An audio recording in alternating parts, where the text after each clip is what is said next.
Hi, everyone. Thank you so much for joining us today. I would like to introduce our second teacher as part of the Summer Learning Series, Mrs. Miriam Pekarsky. Miriam is a shlicha in Twin Cities, Minnesota, and is both an in-person and virtual teacher. She is very active with the mikvah and is also a mikvah.org certified Kala teacher. So today, as class 2 of her 3-part series on the Rebbe's views on gender separation, she will be going more in depth on the importance of separation and its practical application. Thank you, Sarah. Okay, welcome back. So again, I just want to start off by saying that this class is for informational purposes only. We're not discussing halacha l'maisa.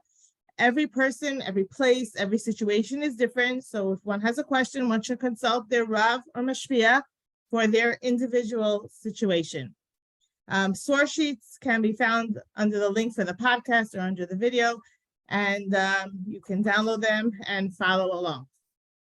Okay, so we spoke last time about the need for separation, the need for boundaries, and the way the Eibusha created the world was that there are boundaries in certain things in different areas. We spoke about different historical events that happened where there was this hafrada, there was this separation between genders. Today, we're going to talk a little bit more about why the need for this separation, why the need for these boundaries, and some of its practical applications, how it affects our day-to-day life. Before we do that, I'd like to talk a little bit about the sanctity of marriage. Marriage in Torah is called kiddushin. Kiddushin, the word kiddushin comes from the word kadosh, which means holy, but it also means separated. Now, when Chassan takes his kala under the chuppah, he says, "Harei at when they get married under the chuppah, he says, "Harei at mikudeshesli." You are mikudeshes. You are separated, holy for me. And the Chachamim, the Gemara asks, this is source number 1 on page 12. The Gemara asks, "Umay lishna de Rabbanan." Why do the Chachamim use this lashon of kiddushin to say marriage? Why is marriage called kiddushin according to the Torah?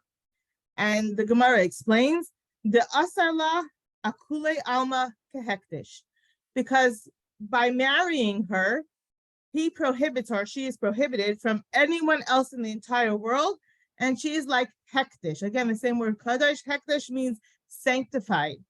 And there's a concept that if something was put aside for the Eibusher, for the Mishkan, for the Beit HaMikdash, for the Eibusher, that object becomes holy and cannot be used for anything else. And that is called hektish. So too, when a husband and wife get married, she is now hektish. She is now completely sanctified for her husband to the exclusion of everybody else.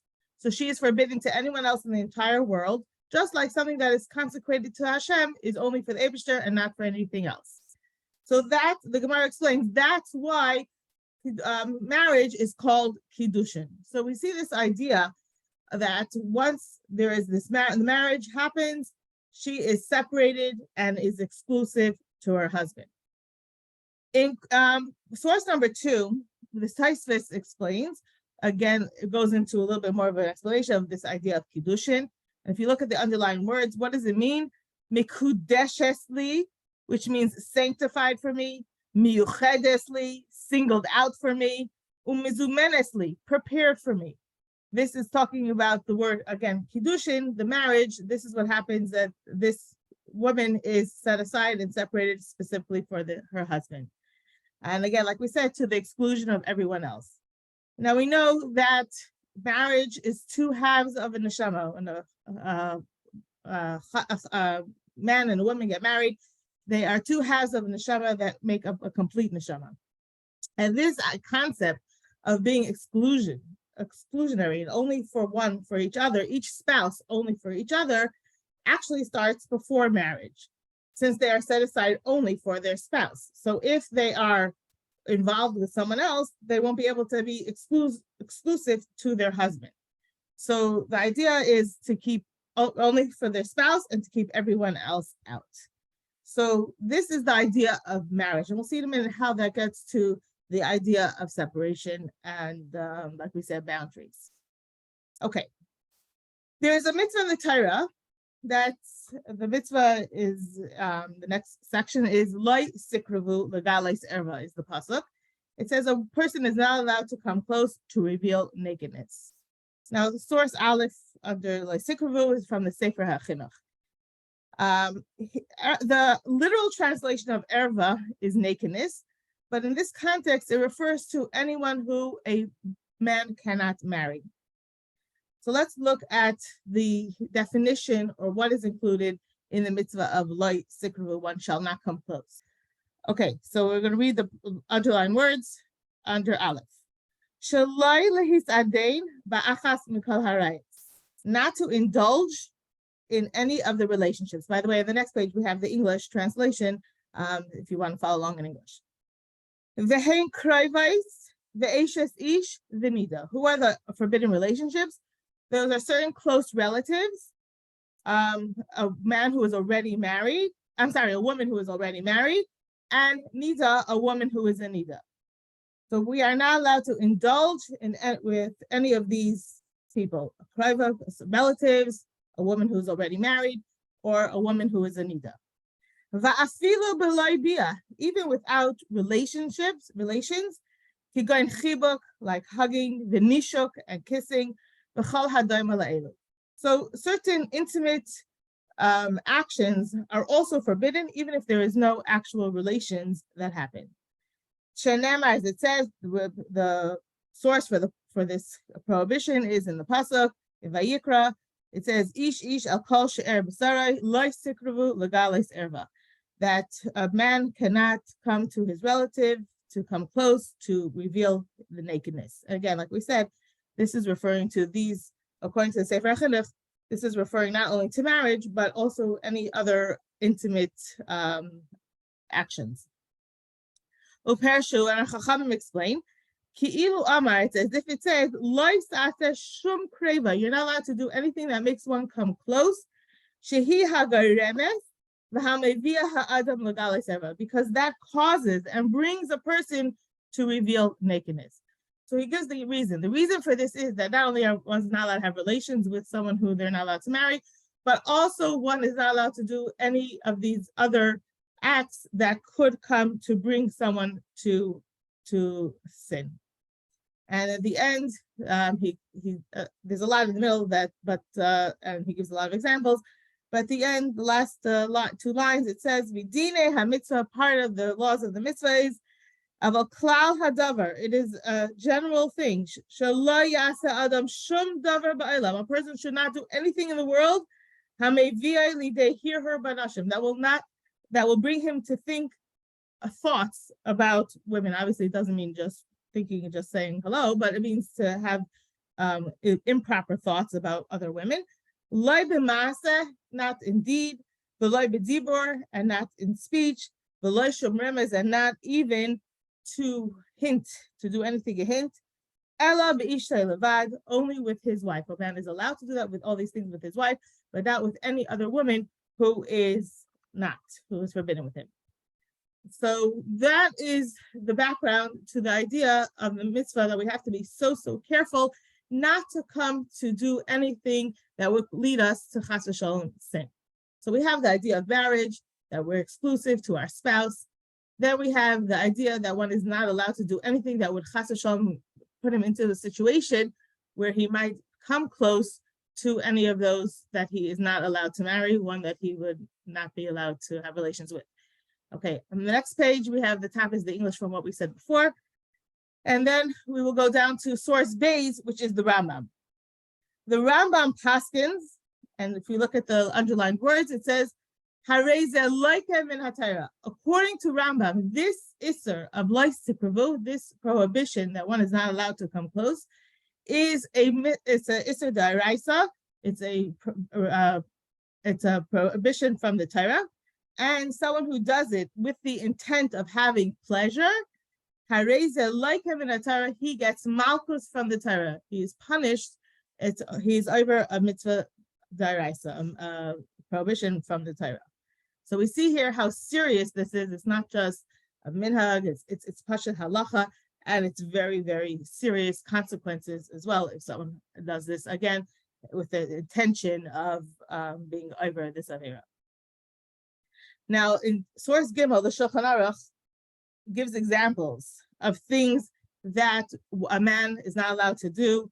The examples are mostly about flirting. You're not allowed to wink. You're not allowed to do certain things to get the attention of a woman. Again, in this way of that improper way. And then at the bottom, we see here it says in the underline on the bottom it says va'asar lishmaya kol erva. One is not allowed to listen to the singing voice of a woman, either or to see her hair. So again, this is a paskin in Shulchan Aruch. These are all things that come under this category of kraiva, which can lead a person to chas v'shalom do an avera.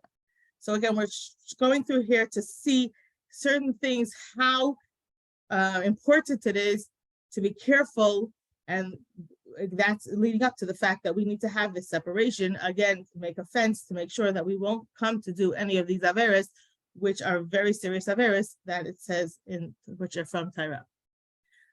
Okay, we're at page 14, and here we're going to see some examples of how far one has to go to prevent this, to make sure that we don't, again, we aren't tested and we don't come to do such terrible averas.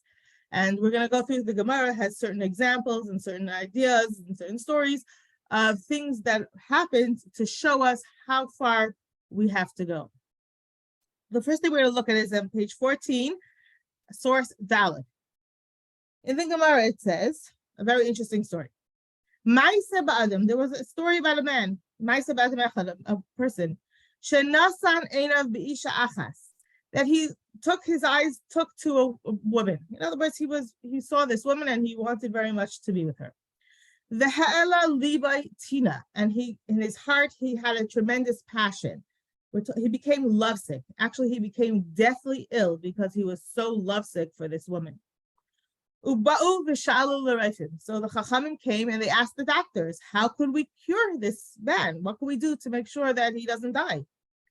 Va'amru, and the Chachamim said, the doctor said,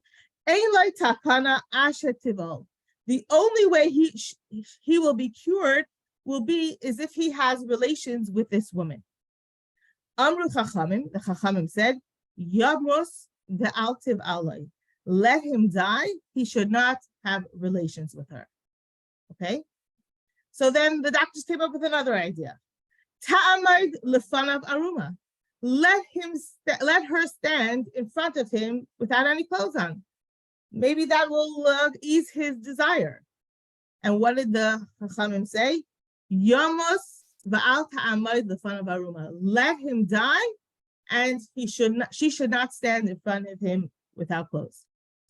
So the doctor said, okay, let her stand behind the fence. They're both behind the fence, and she should just talk to him. Like in a secluded area, let them just talk to each other. And what did the Chachamim say? Yamos, let him die. The light is saper imay ma'achrei hageder, and they should not have a conversation behind the gate. So how far do we go? Even that this person, who the only way he could be cured would be to have some sort of close relationship with this woman, let him die. More important that they should not have this relationship. Now, there's a disagreement. Was this a married woman or was this a non-married woman? If there was a married woman, okay, it makes sense. It says in Torah there are 3 sins that a person must yahar v'al. He has to be killed and not chas v'shalom desecrate these 3 averas. So one of them is adultery. So if she's already married, okay, we can understand. Obviously, he needs to die and not be over that avera.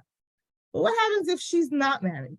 So yes, it's still an avera. A person can't do that with a woman who's not married, but it's not one of the 3 cardinal sins. One has to keep alive. Maybe it's better that he should be kept alive and not be killed because of this. And if we look on the 3rd paragraph, the underlined words. Rav Acha de Rav Ika Amar. Rav Acha, the son of Rav Ika, says, even if she's not married, she cannot do this. He cannot do this. Why? Kidei shelo yihu b'nais Yisrael prutzos barayis. We cannot have this happen so that the women will not become promiscuous, so that people will take advantage of the women and say, okay, she's not married, so something's gonna happen, I must do this. Therefore, for the safety and protection, we're gonna see in a minute the Rambam passing the halacha that for the safety and protection of the woman, in order to make sure that this shouldn't happen, they said better that he should die then he should have relations or any close relationship with this woman. So we see here how far one has to go, even if a person feels like Chas v'Shalom he would die, he would have to do that instead of not Chas v'Shalom have relations with this woman. Okay, on the next page, on page 15, like I said, this is the Rambam paskins this halacha and says, even if she is single, afilo haisa pnuya, the second line, afilo haisa pnuya, even if she was single and was available to be married, still the Chachamim did not allow this. And the last line of the source, it says, Shelo yihiyu b'nais Yisrael hefker, so the women of Bnei Yisrael, the daughters of Israel, should not become hefker. They shouldn't become like nothing. So the Rambam is stressing and emphasizing that this is for the protection and the honor of the woman, so that people shouldn't deal lightly with her. Therefore, we have this halacha that even if a man is in such a situation, his life has to be given up, he has to die, and not Chas v'Shalom be over this avera, again, for the protection and the honor of the woman. Okay, so that's one example of how far we go to make sure that we are not over on any of these averas. The Gemara and source Vav recounts another story. And this is a story of happened during the time of the Korban Beis Hamikdash. There were 400 boys and girls that were taken captive, and they were taken captive for prostitution. And they were sitting on the boat, and they were wondering, are we allowed to give up our lives? Are we allowed to jump into the water and obviously they would be killed, they would die. And in order that we should not come to this, to having to have these relationships for prostitution. So they were discussing this amongst themselves. If they jump into the water, will they get Olam Haba? Will they get the world to come? So the oldest child amongst them brought a proof from a pasuk in Tehillim that Hashem will bring back from the depths of the sea. So they realized that yes, they could jump into the water and they would still get Olam Haba. It was okay for them to do that. So it says in the second paragraph, the bottom, when the girls heard this, they all jumped in, and they fell into the water. So the girls jumped first, and they died in the water. They drowned in the water. Nasu yiladim kal v'chomer. So the boys took a kal v'chomer. They said, if the girls did this and they took their lives in order that they should not come to have these relations, and they said, ma halalu, the girls, shedarka lakach, who the way of the world is that women have relations with men.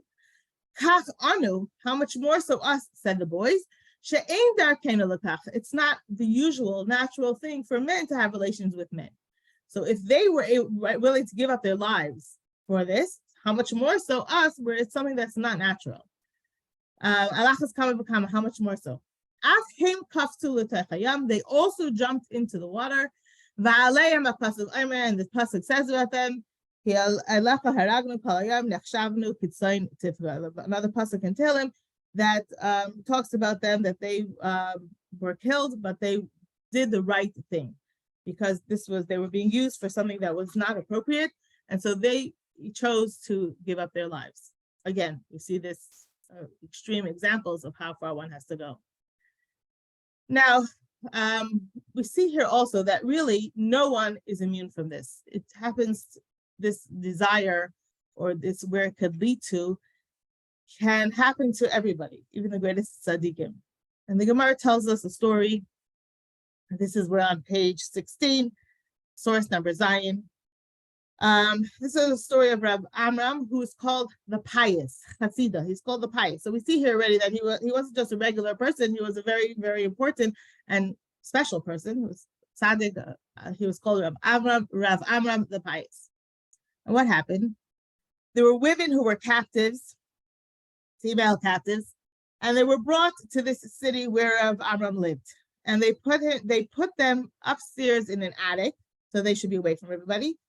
And there was a ladder in order to get to the attic. So they took away the ladder so that no one would be able to climb and get to the women who were in this attic. And Rav Amram was passing underneath the entrance to the attic, and one of the girls passed by who was very beautiful, and a light, the Gemara says, the light shone from her face, and he had this desire. And so he went and he carried a ladder that usually 10 men couldn't carry. So he had this unbelievable strength all of a sudden to be able to carry this ladder. He had this desire to go up to the attic to see this woman. So he puts the ladder there and he's walking up the ladder. And when he's halfway up the ladder, he took his legs and he put them to the sides of the ladder so that he would prevent himself from going any further. And he started screaming and he said, "There's a fire in the house of Amram."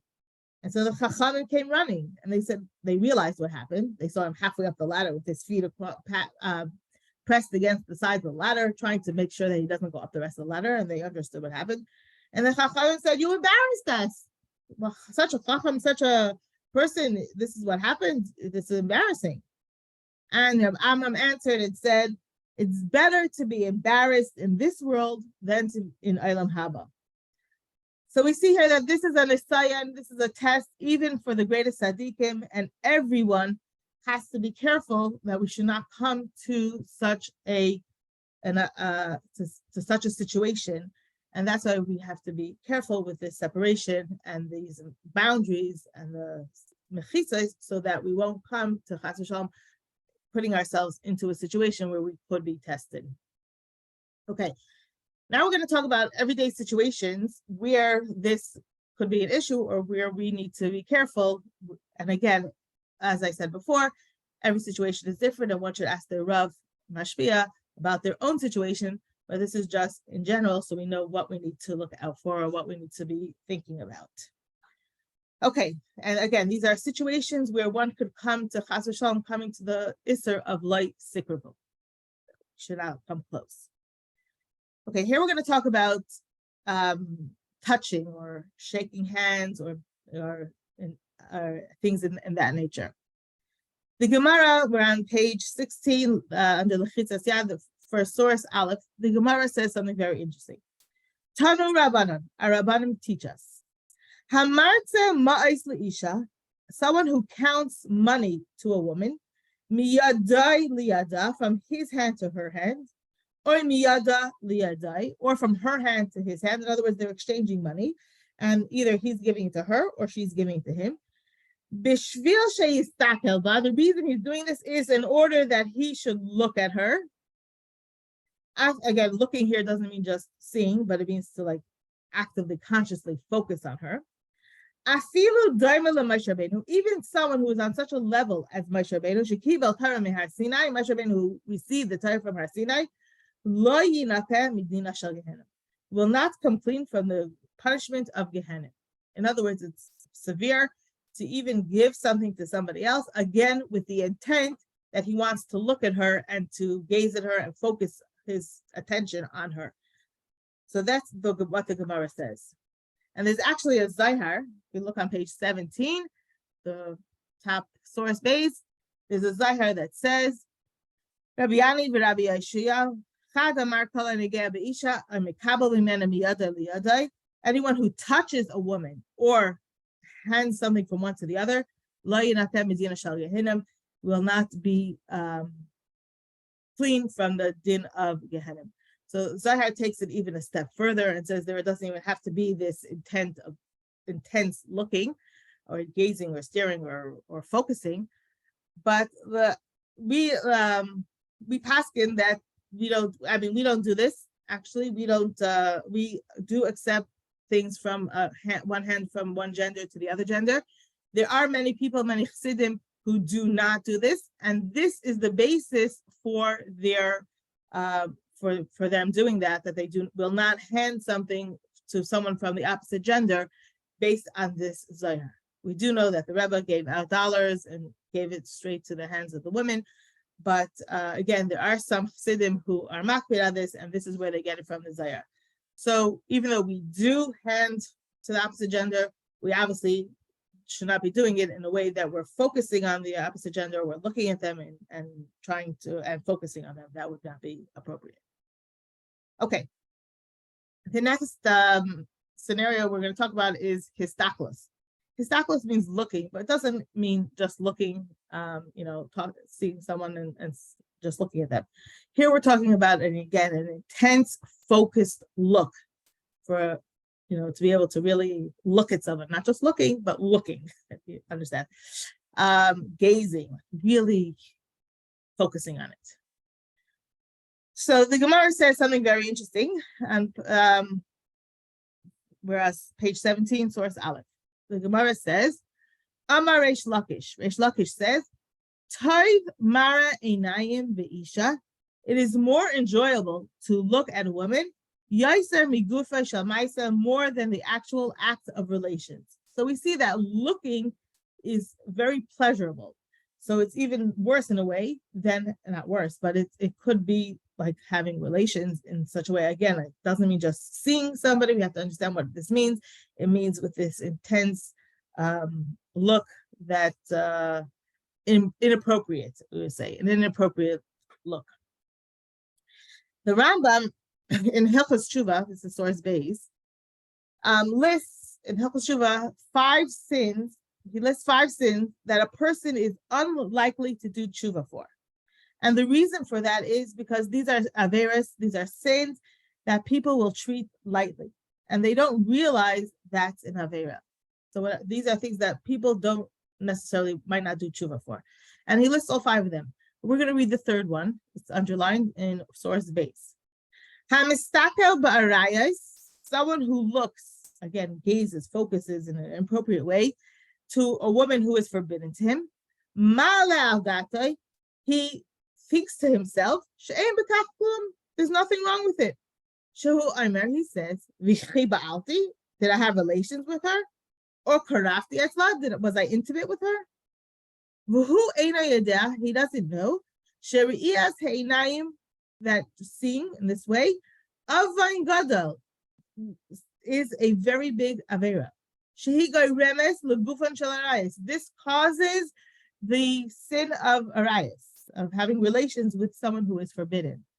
So again, the Rambam emphasizes how great of an avera it is to even, again, have these intimate looks, because it could lead to other averas. And it's something that people do not realize. The Rambam says it's something that people are lax with. They don't realize how severe it is. Okay, we're looking at source number Gimel in the Gemara. There's a pasuk in Yeshaya that says, "Va'aitzem einav mera'is bara," which means he closes his eyes from seeing evil. And the Gemara says that this is referring to someone who looks at, again, staring, gazing, focusing on a woman at the time when she is Aimdais al Hakvisa, when she's standing and doing the laundry. Now, obviously, we're not talking about someone who's washing laundry in the washing machine, right? That wouldn't have a problem. Here, we're talking about the way they used to do it in times of the Gemara. They would go down to the river and they would lift up their dresses so that their dresses wouldn't get wet, and they would stand in the water and wash the laundry. They were not in the most appropriate, they weren't standing very appropriately, and they were busy washing the laundry. So the Gemara says here, someone who has this situation, who's going by and needs to go, and there are women there that are doing laundry, is someone, the appropriate thing is to close their eyes and not look.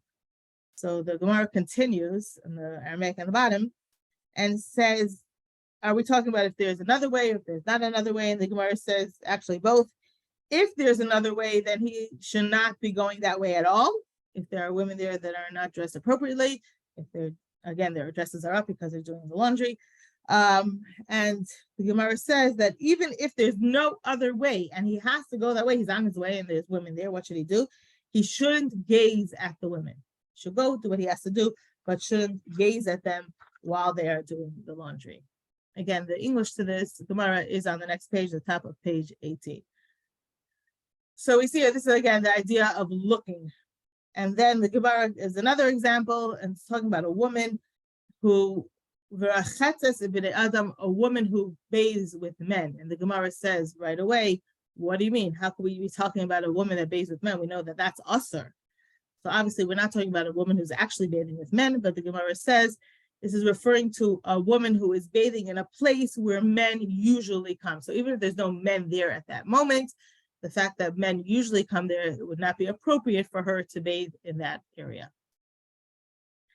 Okay, the Aruch HaShulchan in source Hay at page 18, Haskins lahalacha, that it's usher to gaze at a woman doing laundry with her feet exposed. As we see here, the underlined words,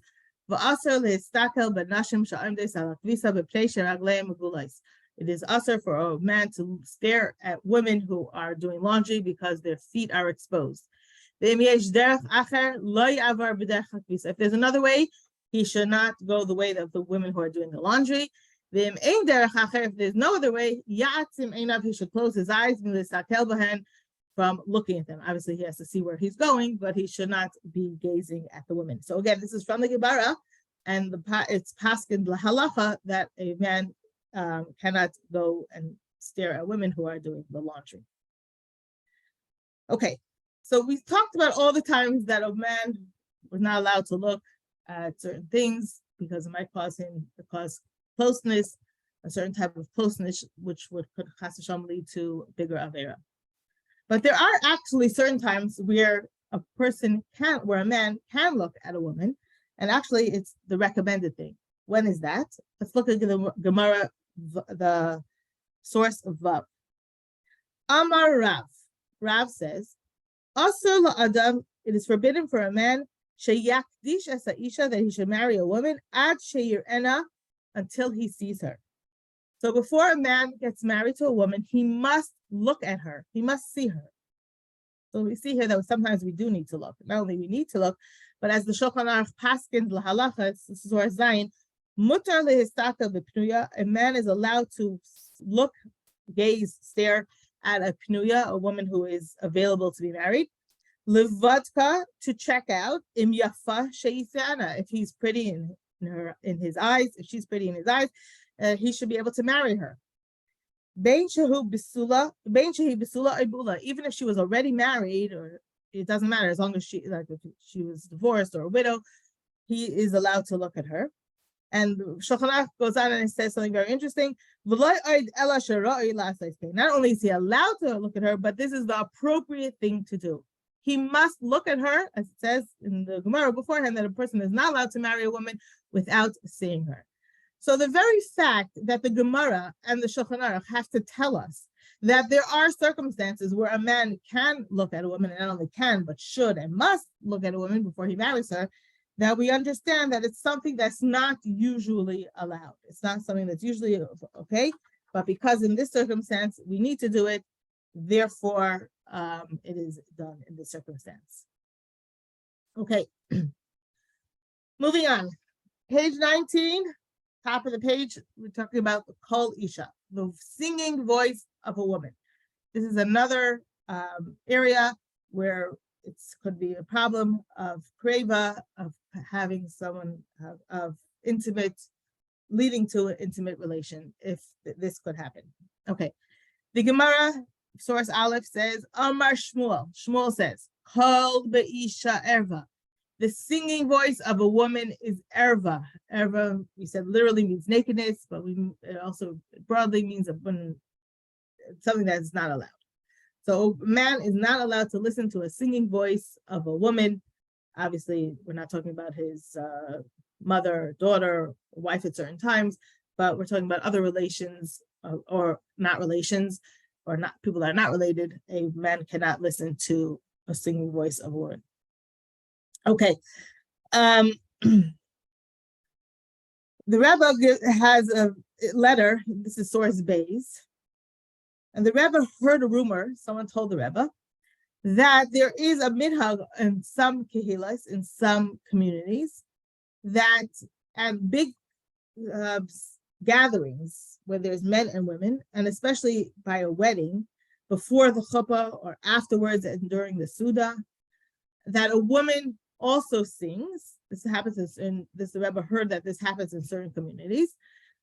She says the brachas, the usual brachas, or she gives a bracha stam, but it's in a voice of, it's a singing voice.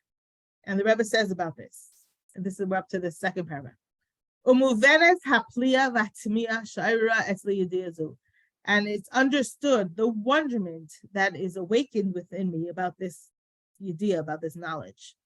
Because we know Yuduim, because it is known.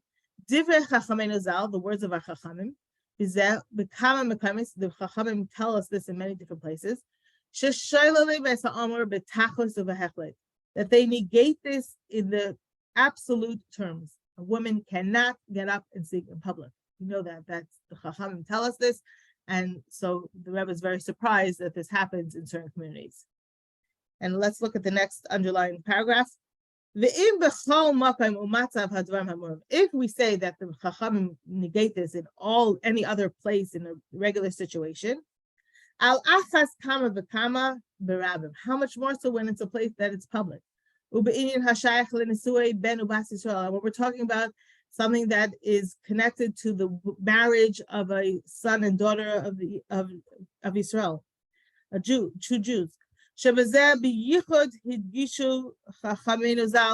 That in this specifically, the Chacham emphasized, Ish ve'isha zachu shechina b'neim. When you have a man and a woman who are married, then the shechina is amongst them. So if they do things properly and they behave properly, then the shechina, they merit to have the shechina come to them.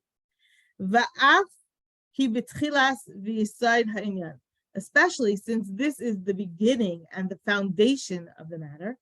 B'shas ha'erusin kiddushin v'nisuin, at the time of the engagement and the betrothal, the engagement, the wedding.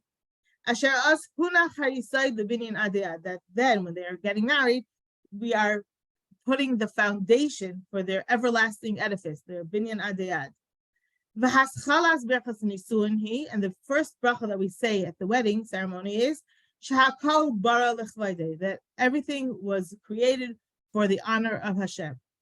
V'siyuman, and the rest of the ends of the brachas rabbis, l'chas v'kala v'kulei, we give lots of brachas to the chatan and the kala during the Shabbat brachas. Ad sha'imrim asher az hasimcha v'ma'inai, until we come to the benching after the meal, and we say in the zimun, Hasimcha b'ma'inai, that the simcha is in his place, referring to Eibishter's place. Eibishter, there's simcha in this place. B'ma'inai shal Hashem yisbarach v'yisrael, the place, the home, the dwelling place of Hashem. Haray b'vadai, how much, so for sure, shetzricha liyais tahara yisera u'kedusha yisera. For sure, in such a situation, we need to have an extra measure of purity and holiness. So, and the Rebbe is saying in this letter that in general it's definitely wrong for a woman to sing in front of men, but how much more so at a time during a wedding when we want the couple to have all the brachas, to start off on the right foot, to have the right foundation. We want to make sure that everything is done with an extra measure of tahara and kedusha. So we're talking here about singing, and especially at a wedding. Okay, the last topic we're going to do today is about greeting the opposite gender. Shila shalom riboy sicha, excessive talking and greeting of the opposite gender. And we actually see this. This first place this is mentioned is actually in Chumash. It says when the Malachim came to Abram, and they came to his tent, and they asked him, "Where is Sarah, your wife?" And Abram said, "Hine ba'ayal, she's in the tent." And so the Gemara, this is Gemara, Rashi quotes this Gemara and says, the reason the Malachim asked where she is in order to point out her tznius, to show her modesty, and also to endear her to Abraham. Okay, so now the Gemara has a question on this. In the pasuk in Torah, actually, in the Torah scroll, when it says Aye, Vayomer Elav, and Vayomer Elav, and the Malachim said to him, Elav means to him. The word Elav is spelled Aleph Lamed Yud Vav. In the Torah, the words Ayin Yud and Vav, the letters Ayin Yud and Vav in the word Elav have dots on top of it. So the Gemara asks, why are there these dots on top of the words Ayin, Aleph Yud Vav? Okay, so if we look at the underlined second paragraph, the underlined sentence, Linda Torah derech eretz. Torah is teaching us etiquette.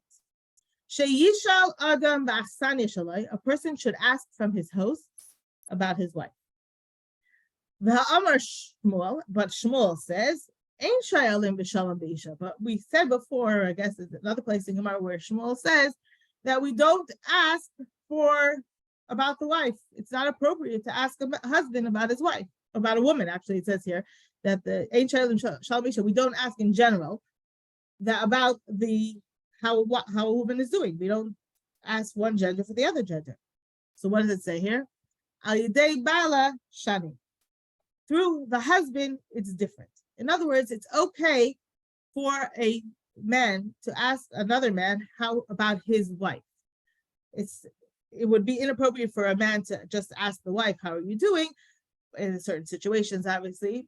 But in this way, we're saying that if a person is asking about another person's wife through the husband, that is permissible. Okay, so there are certain circumstances where it would be inappropriate to speak about a woman, to speak to a woman about certain things. Obviously, we're not talking about a regular conversation. We're not talking about a regular day-to-day conversation. And like I said, if anyone has a specific situation, they should ask their Rav or Mashpia. We're not talking about casual conversation. We're talking here more about, more things of an intimate nature probably, and how one goes about and asking for how the opposite gender is doing. So through their spouse, it would be allowed. And we know there's a Mishnah, this is source Beis, Pirkei Avos. It says, "V'al tarbe sicha im ha'isha." A person should not have too much conversation with a woman. Obviously, this means, it depends on the type of conversation we're talking about. Be'ishtay amru, it talks about his wife. How much more so with his wife's friend, his friend's wife. Mikan amru chachamim. We learn from here, kol amar b'sicha im ha'isha. Anyone who has too much conversation with a woman, goyim ra la'atzmei, causes evil to himself. U'baital midivrei Torah, and he's takes away time from learning Torah, wastes time from Torah. Yisar for Yerush Gehenna, and the end is he will inherit Gehenna. So of course we have to understand what this means here. We're not going to go into this exactly, but just understand that there is this concept of being careful in how much we talk to the opposite gender and what we say. Our conversations should be appropriate, and we need to say what we need to say. That's fine, but it shouldn't be over and above that. Okay. Now, there's one place in Chumash where we see this idea of talking too much and leading to something that is not good. And this is in Parshas Emor. We see here that there was a story of the Mekalo. There was a person who got up and cursed Hashem. Now, we're told that this person, this man who did this, was the son of a woman named Shleimis Bas Divri. We're going to read the pasuk in a minute. And his father was actually an Egyptian. And it says that the Shleimis Bas Divri had relations with this man. It was not her fault. It happened. She thought it was her husband. He came in and she thought it was her husband. And from this union, there was born this boy who grew up to curse Hashem, which is, of course, a terrible, terrible thing. So let's look at Chumash and Rashi and see what it says there. Source Gimel on page 21. Vayikai ben ha'isha Yisraelis es Hashem, and it says that the son of this Jewish woman cursed the Hashem. Vayikalel, and he cursed him. Vayaviu Isaiah Moshe, and they brought him to Moshe Rabbeinu. V'shem imay Shlomis bas Divrei lemate Dan. And his mother's name was Shlomis bas Divrei, and from the Shevet of Dan. Now we know that Torah is very, very careful not to bring anything negative about a person, right? Maybe the Torah is careful about even the animals that are not kosher. It says einenu tahar, they're not pure. It doesn't say tamei. Torah is very, very careful with the wording that it uses. So here it seems like it's a very big disgrace that it tells us his mother's name. We're going to look at it and we're going to see a sicha. The Rebbe explains why we need to know this and how important it is and how great it is actually. Okay, but let's first look at the Rashi. V'shem imay Shlomis bas Divrei. It says that his mother's name was Shlomis bas Divrei. And Rashi says something very interesting. Shivchan shel Yisrael. This is actually a praise for Bnei Yisrael. That the Torah tells us and publicizes who she was. She was the only one in the entire time of the Midbar, 40 years, that had illicit relations. And of course, again, we said it wasn't her fault, but this was the only one that it happened to was this Shlomis bas Divrei. So it's a shvach, it's a praise for all the. Okay, then Rashi comments on the word Shlomis. The have pitpita shalom alecha, shalom aleichem. She was a chatterbox, and she used to go around saying to everyone, "Hello, how are you? How are you? How are you?" She would ask everyone how they are. She was talking a lot. And then it says her mother's name was Divrei. The mother was also a talker. She would talk to men. That's why she was something negative happened to her. So let's look at the Sicha, where pages 22 through 25. It's going to be the Sicha. The Rebbe expounds on this Shlomis bas Divrei and this idea of this telling us the negative about what happened. Now, in this Sicha, we're going to see, the Rebbe is going to explain the importance of tznius in intergender relationships. But we have to understand here that tznius does not mean the clothes that a woman wears. Here, tznius is a broader term, which means behavior of a person and how we interact with each other. And it also applies to men as well as it applies to women. It's both on both ends. Tznius is a general behavior, a way of acting. Okay, so the Rebbe explains in the Sicha that the fact that the Torah tells us of the Mekhalel, what happened to him, it's not to say anything negative about him, but it's only to tell us the halacha. We need to know the halacha that if someone does such and such a thing, the punishment is such and such. So therefore, the Torah tells us about the Mekhalel. But what about his mother? Okay, look at after the parentheses and halfway down the second column, first paragraph.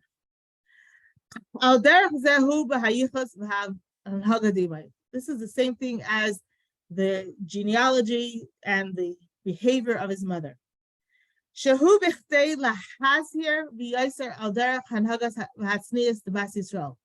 This is in order to warn us and to be to warn us and be careful about the behavior and the tznius of a daughter of Israel, of a Jewish girl. Not to be a chatterbox. Even to ask everyone how they are.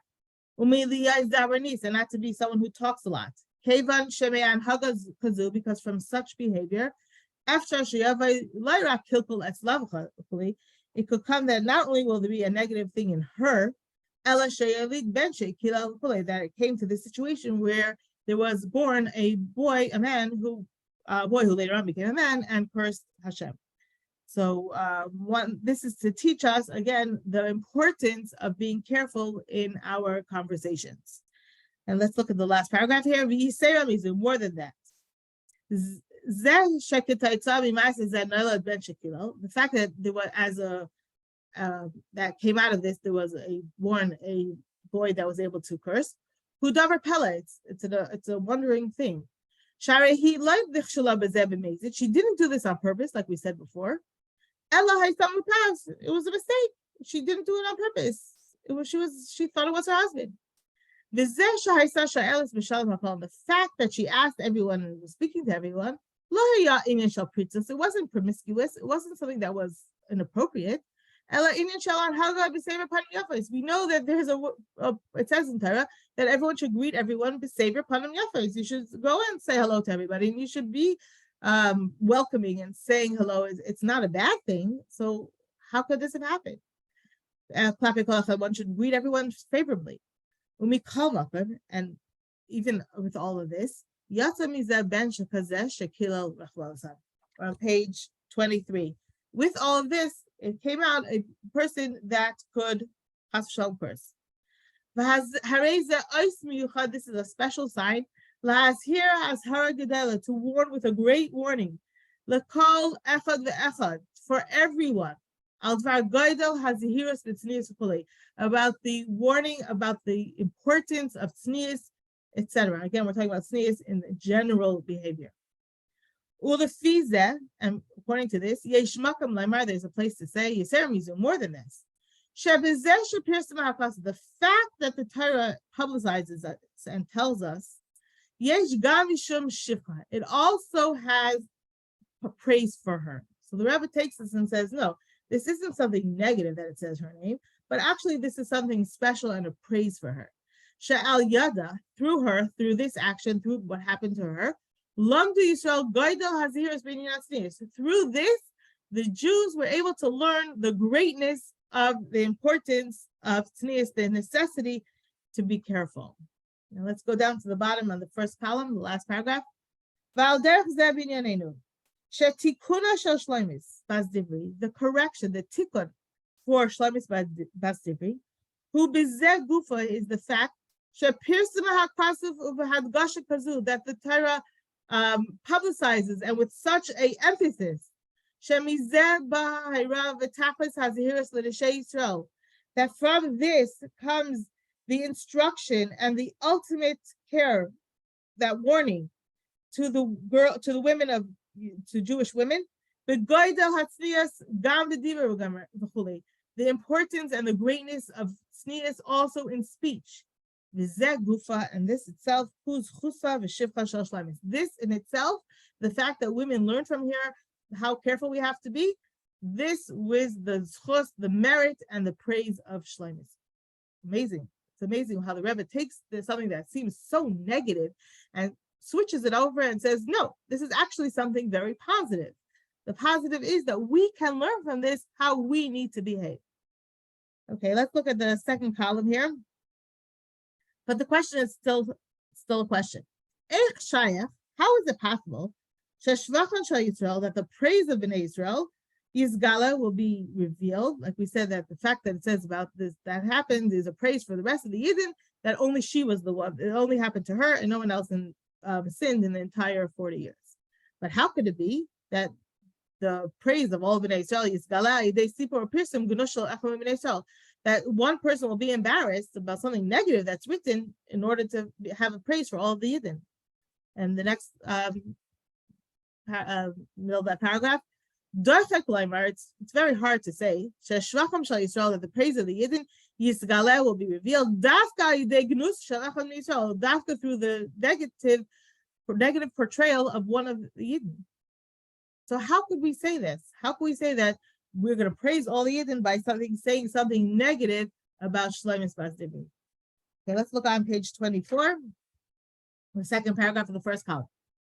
The imkain sarach liyais. Therefore, it has to be because through this through the Torah publicizing this, is revealed the praise of the Yidden. It is not considered something negative for her. Rebbe is saying this is not something negative. How much more so? This itself is her praise. Sha'al Yada, through her, my dear HaTorah, the Torah is letting us know, Shivchan Shal the praise of all the Yidden, Shalai Nechshtu Al Arayis, that none of them were suspicious of having illicit relationships. Through her, she had this cause that through her, we are told that the praise of all the Yidden. Amazing thing.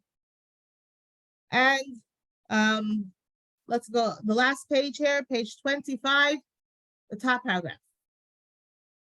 Sipur Shivchan Shal Yisrael, the story of telling the praise of Yisrael, This affects the side, the foundation of Bnei Israel, that there were no other illicit relationships. This affects the foundation of the whole Klal Yisrael.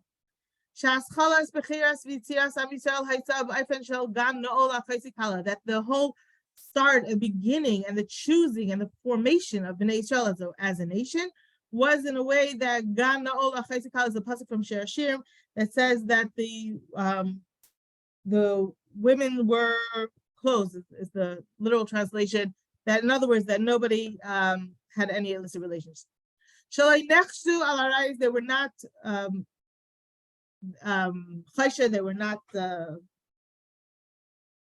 they were not suspected of having illicit relationships. It's not only that it's something negative in order to give us the praise, but the praise, the Klal Yisrael of the Yidden, who's Shivcha, this is her praise. This is also her praise. So the Rebbe is telling us that the whole story is not something negative, it's something positive. Even though there was something that seems to us like it was negative, but it was a positive reaction, or a positive outcome, was that we can learn and we can know what to do, and this is a praise for her. This is something special for her. Let's look at the last paragraph. Because no one is totally pushed away. The tikkun, the fixing for the fact that there was something that was the opposite of tznius, kedusha, and holiness. Who kasher says that when this action, when this story, maybe the tznius brings to tznius, and to the ultimate tznius. The knowledge, the shivchan shayisol, the praise of the Yidden, that they were not suspected for improper relations. As it says about all of them, again, like this, we have this pasuk from Shir Hashirim, Gal Na'ol Ein Chasum.